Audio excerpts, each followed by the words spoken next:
Do you want to pass the ACA Advanced Level Corporate Reporting exam? Well, I'm here to help. So this exam, honestly, when I started studying for the exam, I didn't actually think it was too bad. I thought, you know what, a lot of the content we've learned before, it was kind of recapping. There were some new bits, but I did think on the whole, it seemed okay. However, it was only until I went and sat the exam that I realised how hard this exam can be. So really don't underestimate it. I did actually only get 53, so I did scrape a pass. And so it's no surprise that it was one of my hardest ACA exams.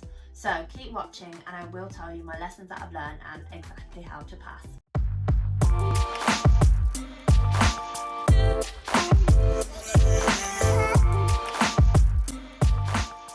So what is ACA Corporate Reporting? Well, I've already touched on it here in this video about the advanced level exams, but I'll bring it up again now. With this corporate reporting exam, it is 3.5 hours long.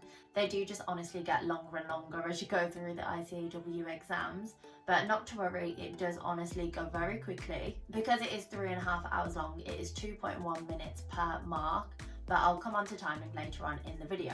So this exam, it pretty much is a combination of two of the professional level exams. So you've got financial accounting and reporting, and then you've also got audit and assurance. So as I mentioned in this video here, not everyone who sits the ACA qualification actually comes from an audit and assurance background. So fortunately I did. And so this aspect was actually quite nice, but for others it might actually be quite challenging. So the full syllabus of this exam is actually split as follows. So the majority is that corporate reporting, compliance and financial statement analysis, and then there's audit and assurance, and as always there is an ethics element. If you are someone who might be quite worried about the audit and assurance element, then don't worry, do just kind of revise for it and prepare in the similar way as you did for audit and assurance. Moving on to then the exam outline for corporate reporting. So there's typically 3 questions. They are typically split into 40 marks, 30 marks and then 30 marks. So grouping then actually question 1 and question 3, these are typically the actual integrated questions, so that's usually between financial reporting and audit and assurance. As mentioned at the start of this video, the majority of the content you probably already know from financial accounting and reporting for that corporate reporting element.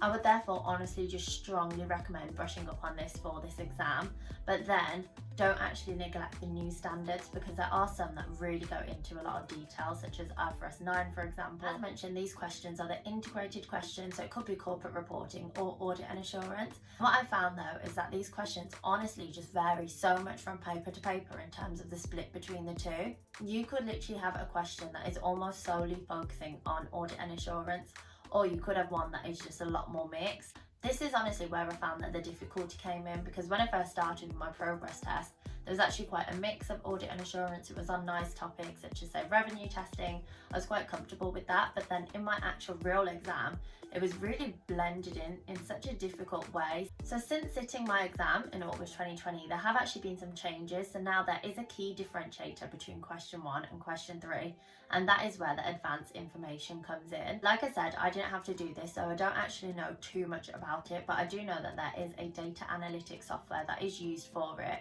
and the link will be in the description below from the ICAEW website, and you really should make sure to kind of prepare for that, but really make sure that you're also not wasting a lot of time here. I do also have an ACA calendar, so again the link's in the description below, and this will just keep you up to date in terms of when things are being released, so when the AI is being released and when you can kind of expect that ahead of your actual exam. As mentioned, there is an ethics element, so it is hopefully the easy mark, so do make sure to try and get those. Question 2 then, this one is typically purely financial reporting. So of course, depending on which standard does come up, like I said, it can be very hit and miss, but hopefully this is a good opportunity for you to actually just secure the marks. I'll come on to open book details, but if you do have a good open book prepared, then hopefully it should help you with this question.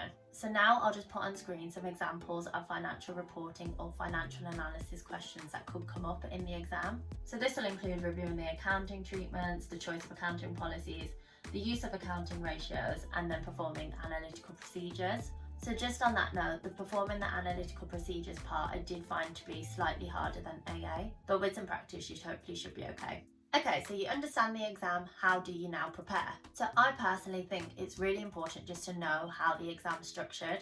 So you might be thinking, Joe, what are you talking about? You've already just told us that. Well, actually, I think you actually really need to know. You need to know just how exactly it pulls together Like I said, I thought I was familiar with the exam and felt okay, but when I had the actual exam, it really was a massive wake-up call. So I've said it already, I'll say it again, it can really vary massively from paper to paper.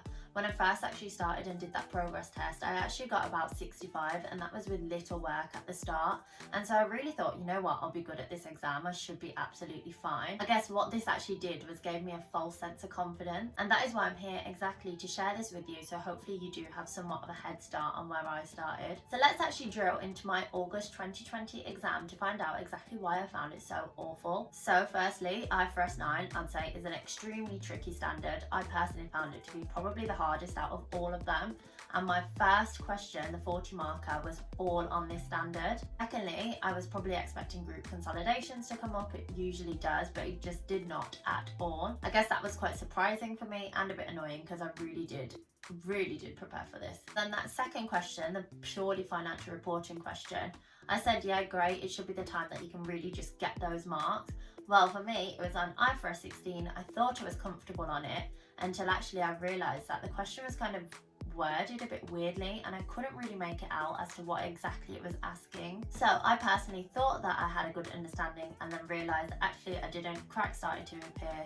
It kind of all went a bit wrong here. I wasted time and I actually didn't even get to finish that part of the question. Timing is therefore something I'll definitely come on to later in this video. And then finally, that last question, which should hopefully be a mix more of audit and financial reporting, it actually then resulted in all being around IFRS 8 operating segments. So this was the standard that was just not tested frequently at all. Honestly, the question bank didn't really have much in there and I hadn't really seen it much at all previously. So this really did throw me. Now then, let's turn those difficult aspects of my exam into the key takeaways for how to actually prepare for this exam then. So firstly, like I said, group consolidation didn't come up for me, but from what I had seen in past papers, it did quite often, so I would still recommend brushing up on that. My wider advice then, wider than group reporting, would just honestly be to brush up on a lot of the FAR and AA topics that you've already learned. So hopefully with your notes as a comfort blanket, by the time you actually get to the exam, you should be quite comfortable hopefully answering these questions. So then there are actually some very tricky standards. IFRS 9 is definitely the one that you should honestly maybe even spend probably a day on trying to understand the content, if not longer. What I found is that question bank practice alone really doesn't help you enough with that standard. Try and master it where you can and do just build your open book file on this. And then finally, tab up all your notes and recap all areas beforehand. So this actually includes those IFRS open books that you can take in with you. So had I not had those standards to hand, I don't actually think I would have been able to identify IFRS 8, and had I not, I would have failed this exam. So it is just really important that you do make use of all resources available to you. Now let's get to this open book. I've already said how important it is because there's just so much content in this exam. Having a good open file that's got a good level of detail with some examples should really help you through. If you do need help with pulling together your open book, then check out the link in the description below. It's for BPT, but I did kind of follow the same methodology for CR, and also a video should be coming on that soon, so do make sure to subscribe if you're interested. So good annotated summary notes with some references to model question bank answers should hopefully do the trick. But that being said, I do actually think it might actually be just that little bit less helpful for CR than BPT. There are some questions though, such as sale and leasebacks or defined benefit pension schemes, things like that, where you couldn't actually get good model answers because of the layout in the back, and that's good to adopt in your actual exam. But honestly, just for CR, I'd really recommend brushing up on your notes. And you do also actually need a good amount of question practice on this so you can make sure you can really apply those standards. So standards that I would say from memory that they were pretty hot on, it might have changed now considering I sat a couple of years ago. But of course, IFRS 9, IFRS 15, IFRS 16, IAS 12, I think those were pretty much the common ones. And then using those IFRS standard books for those really niche areas, that can help you in the exam. So what I did was just had that contents page to hand, so I could just flick to the table of contents and kind of see what was maybe relevant. So what I will also mention is, of course, there is now the digital bookshelf, but because this exam is completely open book, you can still take things in with you. If it is still allowed, what I would maybe suggest is then actually just printing out some model answers, because it might be more useful to hand than having to go to that digital bookshelf. Now moving on to the audit requirement then, I actually didn't really find that there was too much of a difference between the content that was in audit and assurance compared to this advanced level exam. But that being said, I did think that the corporate reporting exam was maybe just that bit more applied. So I found it to kind of be a bit more skills based, where you'd have to kind of read the scenario and then perform some analytical procedures and then perhaps identify the audit risks. So I just cannot stress enough how much practicing will just really help you with this. So I honestly just essentially had an open book file for audit alone. So of course I had it for the financial reporting side, but then I did also have it for audit. The way that I did it is kind of planned out each risk for each possible account balance, and then the different procedures that you could perform to address those risks. So as I'd keep going through the question bank, practicing questions, I would just keep jotting things down and just really building that file. For example, revenue, the risk is typically overstatement. So then I would list the procedures to address that. What I found is that you do actually just really need to explain why and apply it to the scenario to get the full mark. To be honest, working in audit, it definitely did help me for this exam, but I do think it also helped having those notes to hand as like a comfort blanket. So timing, I've definitely dropped some hints in this video already that my timing was not brilliant at all in this exam. I will actually be sharing another video on how I thought that I actually failed CR. So make sure you do subscribe, because you may be able to learn something from that. So timing is actually something that I'd always pretty much nailed, if I'm being honest, in the other exams. But yeah, I couldn't believe that it affected me so much in this corporate reporting advanced level stage. But essentially what I should have done, and what I'll advise to you, is just following the same method that I've actually outlined in that BPT blog, so do check that out. That is because the question will be split up into smaller examinable areas, but it won't tell you how much each bit is worth. With question practice, you will just get that bit more accurate at kind of predicting how much things are worth. And then, as I said, it is 2.1 minutes per mark. So really just make sure you're allocating the right amount of time to your estimated marks. And you will get better, of course, with practice, but just allocate it, do the time, and then move on. You really just don't want to run out of time and have to miss the easier marks at the start of the next question. And so here's a quick little guide as well of how to kind of apply that 2-minute mark. So rather than 2.1 minute, here's just times by 2 minutes, so you can get the gist of how to do it. I do now just want to take this opportunity in the video as well to just give some further advice for this exam. So because my exam got pushed back a month due to COVID, I actually did then start my revision quite early, and what it meant is that I was able to do one question bank question a day. I tried to really kind of space my revision out. I didn't want to get too overwhelmed. I think I did actually manage to get through the full question bank, but like I said, it's probably unachievable now if you don't have that extra month's delay. So what I will say is that these question bank questions for corporate reporting, they are honestly just so long, and I think debriefing them especially takes a lot of time. In the end, honestly, because my exam went so badly, I just thought to myself, why did I bother practicing the question bank as much as I did?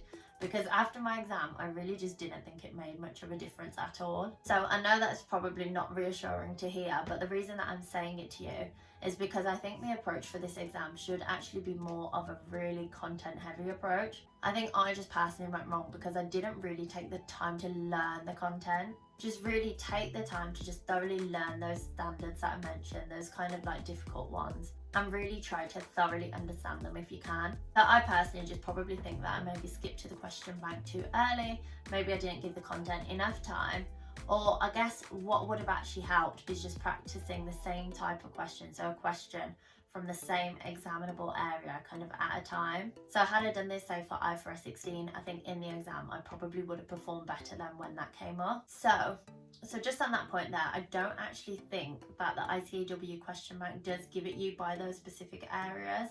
So it might be worth asking your tutor maybe if they have something.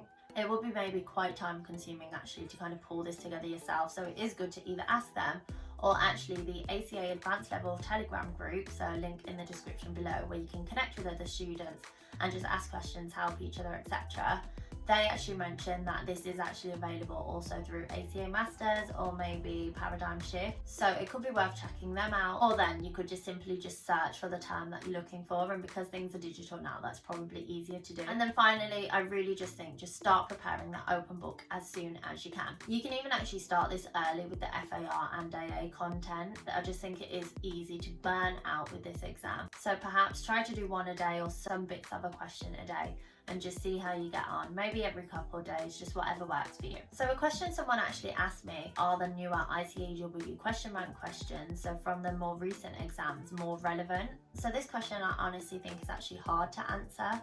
So that's because I think if something's come up very recently and it's quite niche, like me, for example, IFRS 8, I'm not sure how soon after it would then come up again. But then if there's a newer type of standard or something that they're quite hot on, perhaps IFRS 16 or 9, then that could still come up. So what I've just found with this exam is that it's so unpredictable. I really just don't think you can get away with having the mindset that, oh, if it's come up recently, it won't come up again. So if they do have the questions in the ICAEW Question Bank, then I do think they are probably all relevant. That being said though, the newer questions might actually just be that bit more representative of what comes up now. So it could be best to go and practice those. But if you don't have enough time, it might also just be worth going through, skimming through the answers and just really seeing what comes up and how's best to approach those. Okay then, so let's wrap up this video.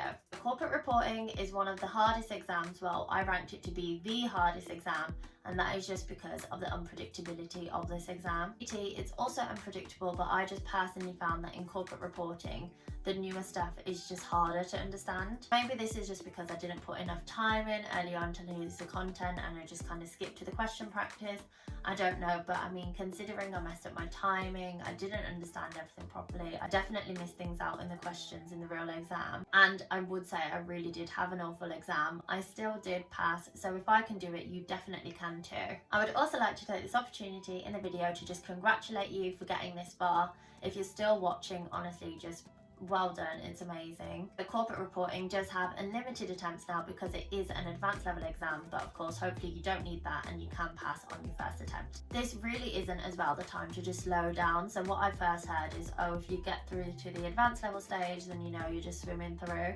I still think you really do need to put in the work, so don't just take your foot off the pedal. You are almost there, so just a big good luck from me, and like I said, congrats. So thank you so much for watching. I hope you found this video helpful. If you did, then do give me a like. It will be much appreciated so other students can also find this content too. Any questions, drop it in the box below. I'd be happy to answer those. And as always, I will be back with more videos every single week, so do make sure to subscribe and hopefully you'll see me again soon. Thanks.